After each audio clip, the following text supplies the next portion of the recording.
Who the fuck is beating Ilia Topuria? The only person who can beat Topuria is the original. Ilia Topuria.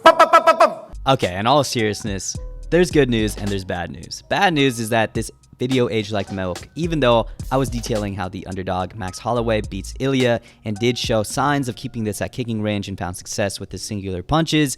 Ilia's power eventually found its mark and cracked the previously unbreakable chin of Max Holloway. Good news is that way back when I made this video about Ilia Topuria, and it's starting to look true. At 27 years old, knocking out Volkanovski and knocking out Max in the same year is an insane feat, and again, at such a young age, to be looking this dominant this early is very reminiscent of John Jones. And as long as he doesn't follow John Jones's steps outside of the octagon, I hate you.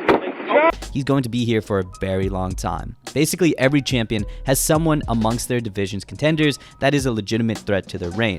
For fellow Georgian Merab, it's Umar Nurmagomedov, someone who can probably match Merab's wrestling and then outclass him striking. For Belal, it's Shavkat, and unfortunately for Belal, that day of reckoning is literally coming in a couple of months. And despite a lackluster performance from Magomed Ankalaev this last Saturday, he's still the division's best chance at taking Alex. But for Ilia, yeah, there's no one that catches my attention or has a legitimate chance against Ilia Topuria. But still, let's go over the contenders and see who has the best chance at taking Ilia, and let's try to see how his career pans out and who his next opponents may be. But firstly, why the hell is Ilia Topuria so good and far and beyond better than all of his competition? Ilia now most definitely has the best boxing in the UFC, but he differs a lot from the striking champions of before. Leon Edwards, Israel Adesanya, Conor McGregor, and the most recent of the traditional striking champions of the past, Sean O'Malley, all have elite striking, but only good enough grappling. By good enough, I mean they all had good enough grappling to keep the fight standing to where they wanted to be, so they could take advantage of a small window they could perform before they had to defend another takedown. And essentially, they all get mauled by guys that are relentless in their wrestling and leads them to looking frozen because they're so scared of the takedown, which also leads them to getting outstruck on the feet sometimes. This is not the case for Ilia Topuria. Ilia developed elite boxing as an elite grappler. I don't know if people know this, but Ilia's first 7 MMA wins all ended in submission, which is insane considering he did this to 2 of the best strikers in the division and of all time, really. He doesn't fear the fight going to the ground at all, which leads him to boxing so freely. The best example of this was his beatdown of jiu-jitsu nerd Ryan Hall. For most, people stay away from Ryan Hall's jiu-jitsu and don't dare go to the ground with him because that's literally all he has. But despite this, Ilia is so confident in his ground game and his grappling that he can go down to the ground with Ryan Hall and just beat the shit out of him here. And same kind of thing with Bryce Mitchell. Bryce's jiu-jitsu and grappling is overwhelming for most opponents, and a guy like Edson Barbosa, a traditional striker, had a hard time keeping Bryce off of him and even got clipped because he was so focused on the takedown. Ilia, on the other hand, just walked down Bryce the entire fight, obviously not afraid of the takedown, and even though he was beating Bryce on the feet, decided to take down Bryce and finish him on the ground at his own game. So with how good Ilia can be on the ground, that again lets his boxing truly shine. Ilia's boxing is probably the best boxing the UFC has ever seen. It's sharper and more technical than anyone else's boxing, but the crazy thing is he has welterweight power on top of that too. Dustin has landed clean, Volk has landed clean, and even Justin landed clean, but what Ilia did was otherworldly. Then you add on top of this his ability to wrestle and submit. Jesus Christ, he's deadly all over. So who can stop this man? Now, look, everyone loves Volk, even Ilia during this friendly call out for the next person in line for the belt. But that would be elder abuse, bro. And probably when they fight again, I think Volk would get knocked out worse than last time. Volk will always have the skills on paper to beat Ilia. His striking and kickboxing in particular was world class a couple years ago. He was able to go grapple for grapple with one of the best grapplers we've ever seen, but at 36, and after 2 brutal KOs, we would be sending him to a slaughter. And I don't know who feels this way, but I think it would be a waste of time. With Ilia's call out, this is probably the next title defense for Ilia, but I, like most, like when champions defend their belt against new contenders, guys who haven't been in the top before. I get Volk is a legend of the division. In my opinion, it's greatest fighter at 145 for the time being, but he hasn't had a win since his loss to Ilia. It's not like the Charles Oliveira situation where he lost to Islam, got a great win over a rising contender in Beneil, and then got another shot at the title, proving he's still championship material. This would be just a money fight with an aging legend sent to a slaughter, which isn't outside of the realm of Dana and the UFC. But I would much rather see Volk fight Diego Lopez. Similar to the Charles Beneil fight, you would have the former champion facing a rising contender, which would prove if Volk is still championship material or if Diego Lopez is truly next up. Ilia is probably going to take a couple months break, so in the meantime, I feel like this is the fight to make.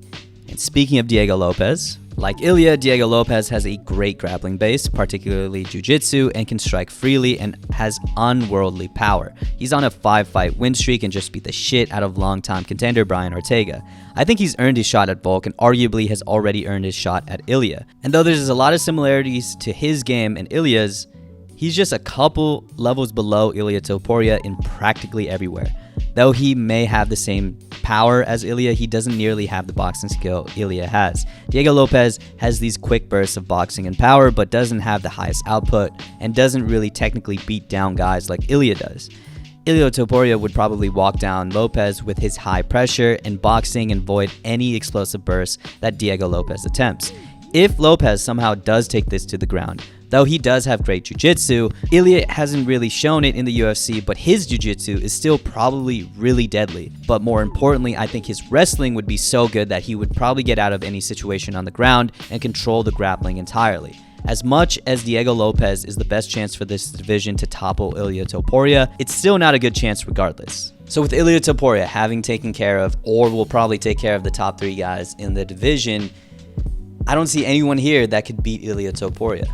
So what if he moves up? A lot of people were clowning on Ilia when he said he has a way to beat Islam Makhachev, but with a performance like that, I'm starting to buy into his skills and confidence. That's not to say I would have Ilia Topuria in this fight, but this is a way closer fight than many people are thinking, in my opinion. Ilia Topuria has proven time and time and again that he has lightweight power, maybe welterweight power, and cracking Max's chin the way he did leaves no doubt. So power-wise, of course he can crack Islam too. And a lot of people are saying Ilia is too small, but I disagree. He's fought at 155 before and looked legit. Arman Tsarukyan is a similar height and build and went toe-to-toe with Islam, and similarly, Volk has done the same and went toe-to-toe with Islam as well, coming from 145. I think Ilia could very well get big enough to compete with Islam and go toe-to-toe with Islam anywhere. Islam Makhachev has shown he has had a tough time against shorter, competent grapplers, again, as shown with his fights against Volkanovski 1 and Arman Tsarukyan. And with Ilia being a great wrestler and having great jiu-jitsu in his back pocket, I think he would be good enough to compete with Islam's grappling and surprise a lot of people in this realm. Then it would come down to the striking.